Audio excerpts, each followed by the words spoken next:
Hey everyone, welcome to another episode of Trivia Thursday. This is the quiz show from SuperNOVA where you'll get to try your hand at 5 new tricky STEM trivia questions. We got some good questions for you this week, so without any further ado, let's get started. Our first question this week is about chemistry. Our chemistry question says, what is it called when steam, water, and ice are all stable side by side at the same temperature and pressure? Is it an SLG point, where SLG stands for solid, liquid, gas, a triple point, a combustion point, or is it a very cool point?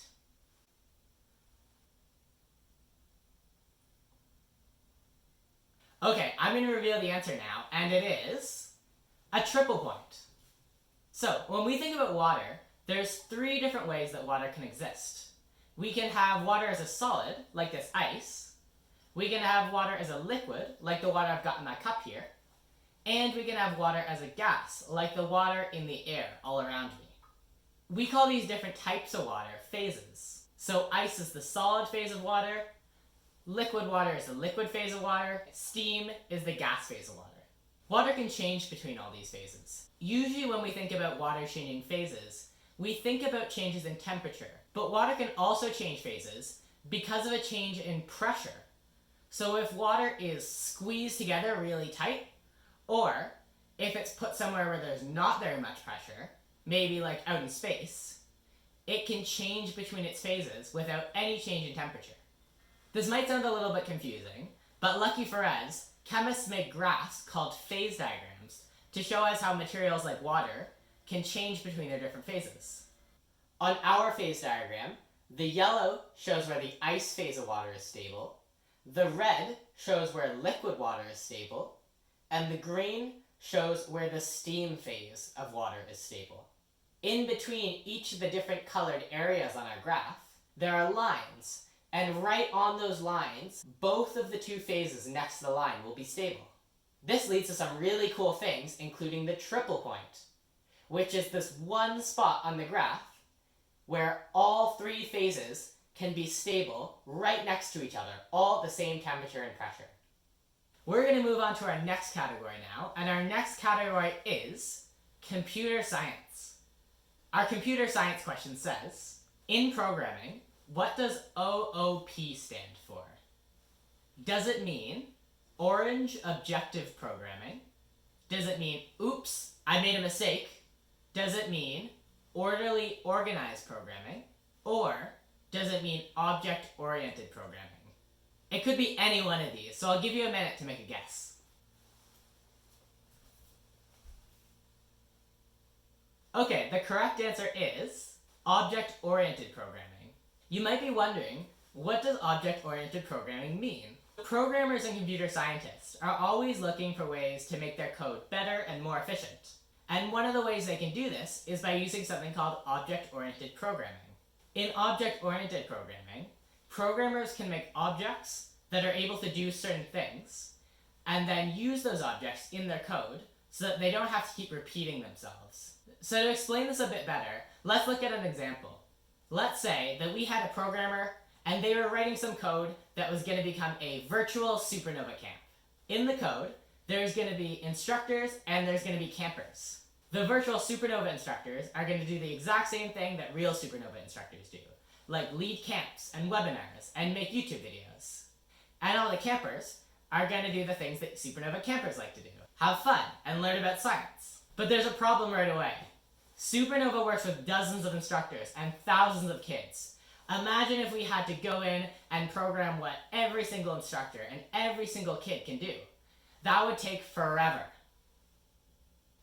So instead, we can use object-oriented programming. So we're going to make 2 objects. One of our objects is going to be a SuperNOVA instructor, and the other object is going to be a SuperNOVA camper. And by using object-oriented programming, we can code in all the things that we want our instructors to do. And then we can also code in all the things we want our SuperNOVA campers to be able to do. Now instead of having to code those in for every single camper and every single instructor, we can just use our instructor and our camper objects we made and just put them into our piece of code. We're going to move on to our next category of the day now, which is forests. Our forest question says, what are the two main types of trees? Are they deciduous and coniferous, large leaf and small leaf, forest and urban, or annual and perennial? I'll give you a moment to make your decision, and think about the different categories I gave you. Do you recognize any of the words there?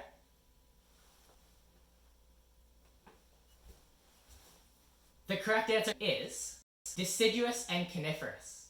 Deciduous trees are trees that have leaves. In climates like in Halifax, where we have strong winters and summers, deciduous trees lose their leaves every fall, and then they grow them back in the spring. Coniferous trees, on the other hand, are what we think of as evergreens.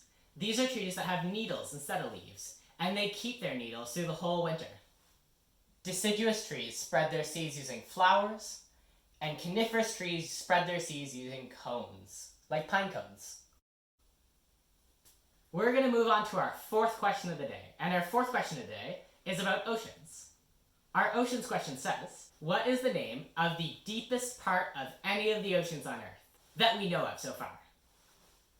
Is it the Tonga Trench, the Aleutian Island Chain, the Mid-Atlantic Ridge, or Challenger Deep? I'll give you another minute to think about it. Do you recognize any of these names?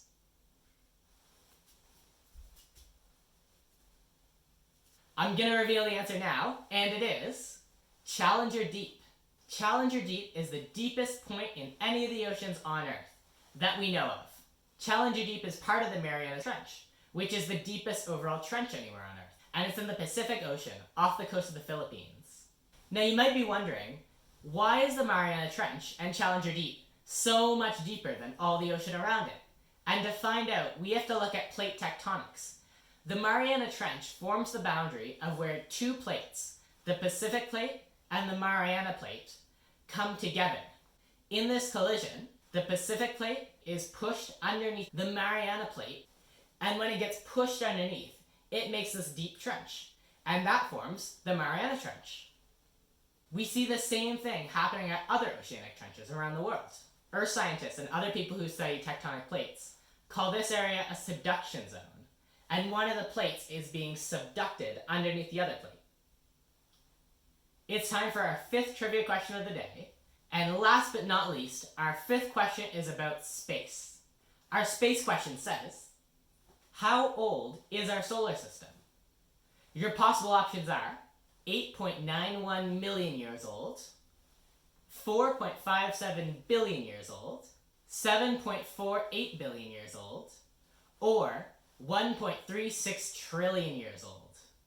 Those are huge numbers, so I'll give you a moment to think about it. Pick whichever one you think might be the age of the solar system.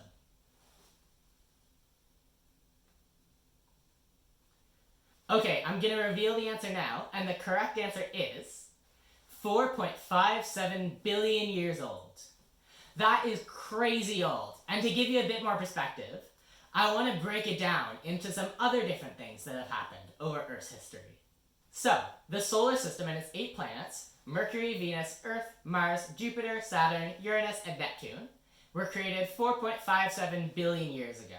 About 20 to 100 million years after that, the Moon was formed, when another huge planetary body collided with the Earth. It wasn't until about 4.28 billion years ago that the first solid rocks started to emerge on Earth. So before that, Earth was completely covered in lava and magma. Although it's unclear when the first life might have started on Earth, the oldest fossils that we've ever found date back to around 3.5 billion years ago. The dinosaurs first started to show up on Earth about 200 million years ago. And then Homo sapiens, the human species, didn't show up on Earth until around 300,000 years ago. That was the last of our 5 STEM trivia questions today. I hope you had fun playing. I hope you learned some stuff about science. Before you go, I've got one more bonus question for you. Our bonus question today is about Dalhousie, the university that SuperNOVA operates camps out of. Our bonus question says, where was Dalhousie's original location? Was it at the Halifax Armory, at Grand Parade, in Point Pleasant Park, or in Sir Sanford Fleming Park? For the answer to that bonus question, you can check the bottom of the video description. Thanks everyone for watching. My name is Luke, and I'll see you again on next week's episode of Trivia Thursday.